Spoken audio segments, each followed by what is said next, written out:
Hello and welcome back to the Cupcake Jemma channel, and this week you've got me, Cupcake Jemma, and I'm here with Sam behind the camera, and we've got Nikki taking lots of behind the scenes pics for Instagram and also our new bake club over on Patreon, which we launched just a couple of weeks ago, and we've been knocked out by the support you guys are giving us. We are overwhelmed.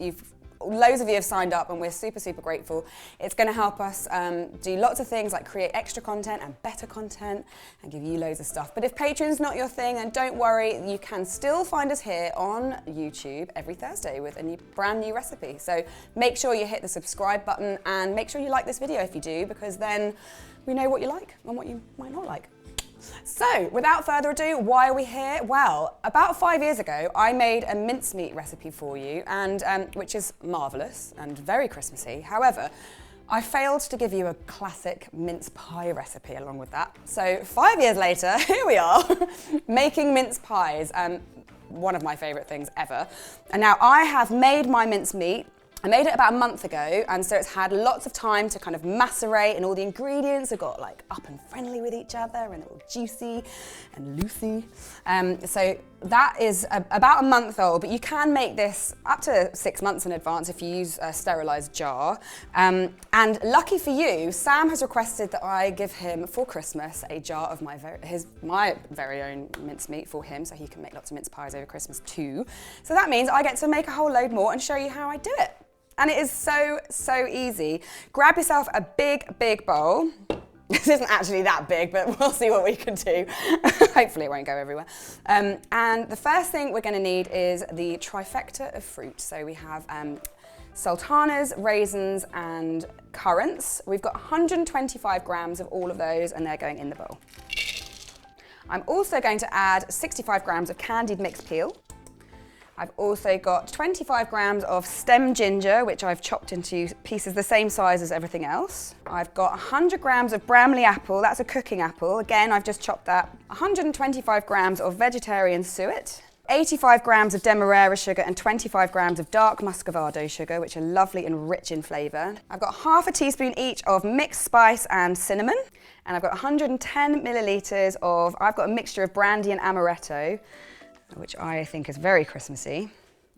You could use rum as well, or whiskey if that was your thing. I think they would work really well. And now you just need to give the whole lot a really thorough stir, making sure all the fruit is coated with all the sugar and the alcohol. And now I'm afraid, Sam, that you're going to be responsible for this bowl, because I'm not staying here for 24 hours to do the next bit. Sorry. So I'm going to just cover it in cling film. And over the next 24 hours, you want to just stir it every now and then, just to make sure that all the sugar dissolves and all the fruit is continually being covered in all the booze and lovely syrupiness. And then once you've had your 24 hours doing that, you want to put it into a jar, a sterilised jar. Do you put it in while it's still hot, because it will create a vacuum and then you can keep it for longer. And like I said, keep that for anywhere between a month and 6 months. I don't know what happens after 6 months. Maybe it's fine, maybe it's not. Who knows? Has anyone done it? Has anyone left their mincemeat in a jar for like over 6 months and brought it out and it's absolutely fine, or it's a shocking horror?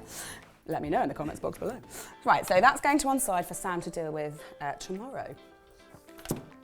Next, we need to make our pastry, because mince pies are not pies without pastry. And I'm a massive fan of using shortcrust pastry. Some people prefer puff pastry. If that's you, you go nuts, go make yourself or buy some puff pastry, but I really like the short biscuitiness of a shortcrust pastry with my mince pie.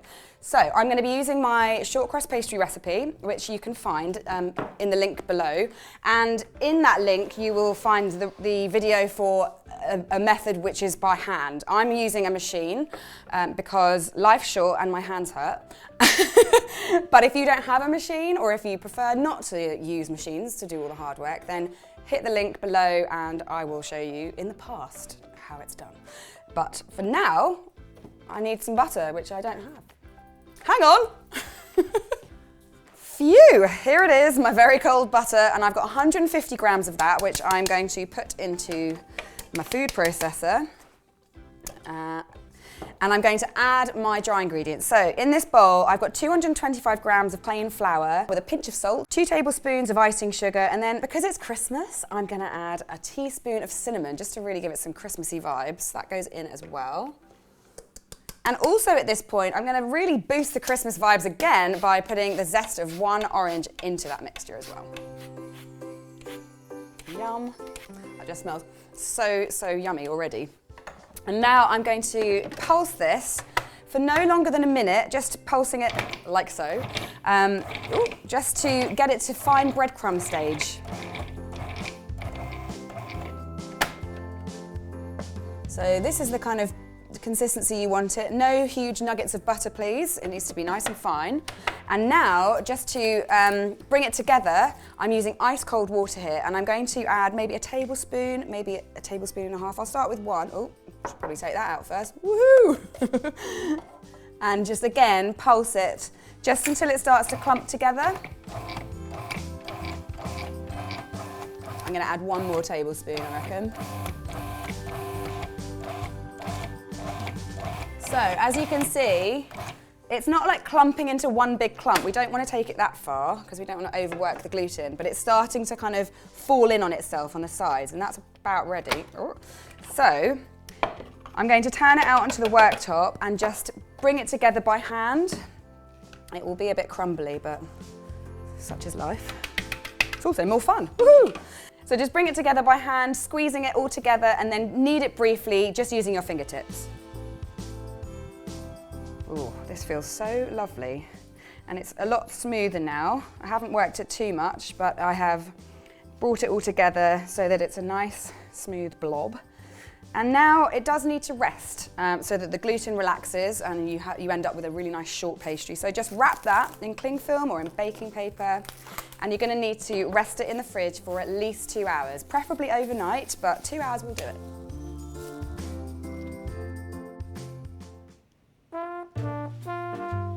Welcome back. Well, you didn't actually go anywhere, but I did, and I'm back 2 hours later with my pastry, which is nice and cool, and I'm going to roll it out now because I'm going to be using my regular cupcake pan, which is slightly deeper than most sort of mince pies, but I quite like that because I really like the mincemeat filling.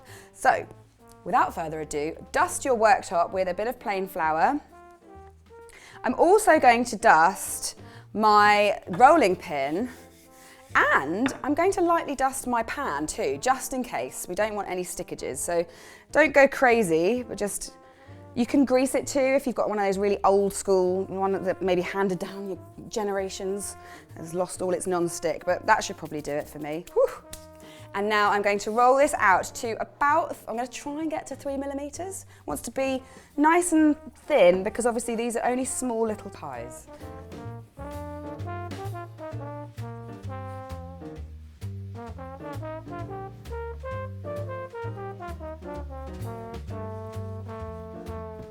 I reckon I'm there, but I'm just going to double check by just cutting a bit of pastry off, just to see.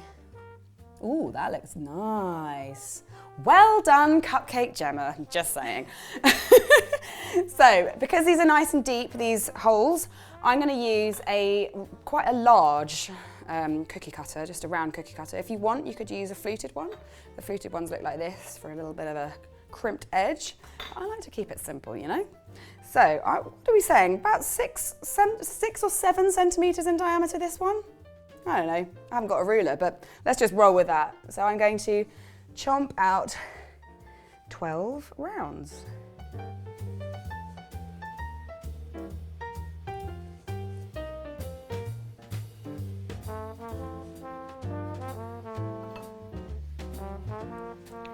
All right, that's 12 lovely rounds out. So now I just need to gently fill my cupcake pan with these. Now, you want to be nice and careful, ease them in really carefully.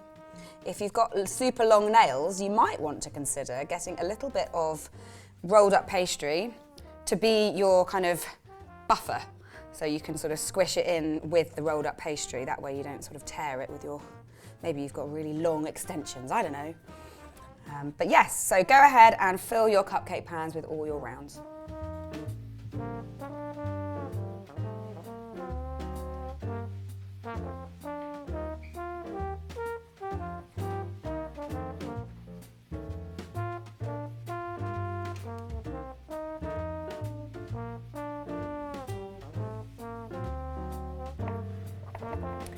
Last one in. So now we just need to fill and top them. So I'm gonna get my mincemeat jar out. Don't do anything with these scraps yet because we're gonna need to re-roll those to make the toppings. But for now, I'm going to crack open the glorious juicy mincemeat, which has been doing its thing for about a month now, and fill these to about, well, like 3/4 full, because it will sort of reduce down a little bit and you don't want it to explode out the top.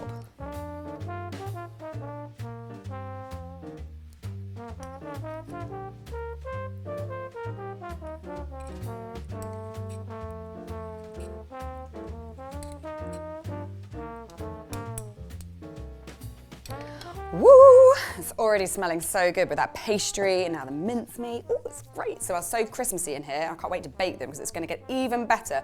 So now get your scraps and you need to re-roll so that you can put the topping on. And there are loads of different ways you can top these. Some people like to go crazy and do like latticing, which is fine if you've got the time and you want to go ahead and do that. Go crazy. Some people like to cover the whole lot with an entire piece of pastry. If you do that though, you're going to probably need a bit more pastry than we've made, so maybe double up your pastry quantities. And you'll also need to make sure you put a hole in the top so that the steam can escape. I'm going to be super festive and put little stars on, which will be great because it will look good and it will also allow all the steam to escape. It won't explode in the oven. So make sure you dust your worktop again and just re-roll.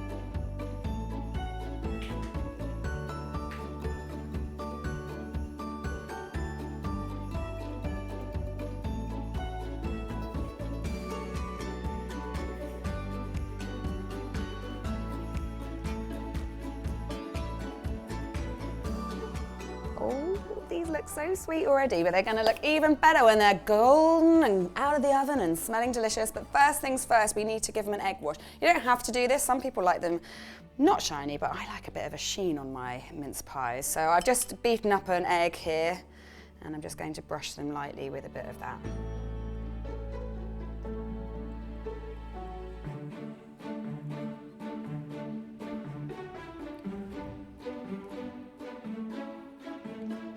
Mince pies, they make me happy. And lastly, this is optional as well, but if you want a little bit of extra crunchy goodness on top, I always like to sprinkle Demerara sugar on top, just a little bit. It's obviously all quite sweet already, but this will be really, really lovely.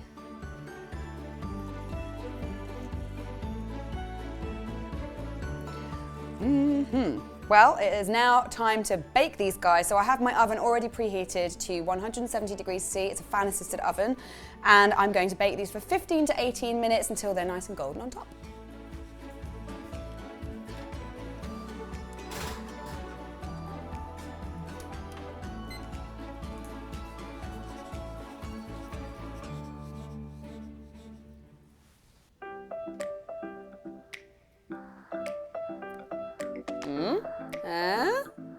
What do you reckon? Pretty Christmassy, right?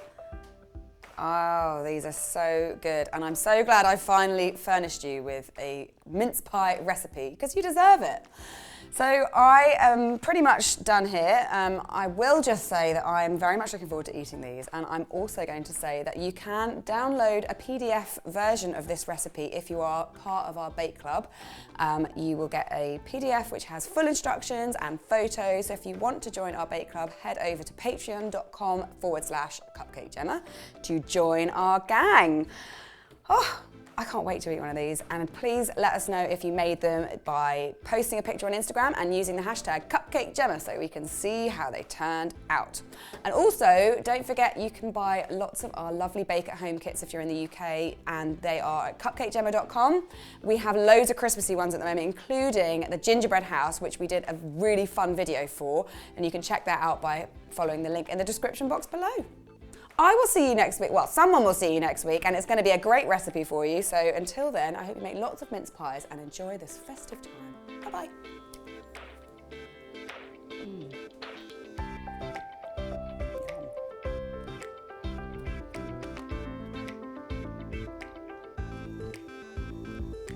Still going.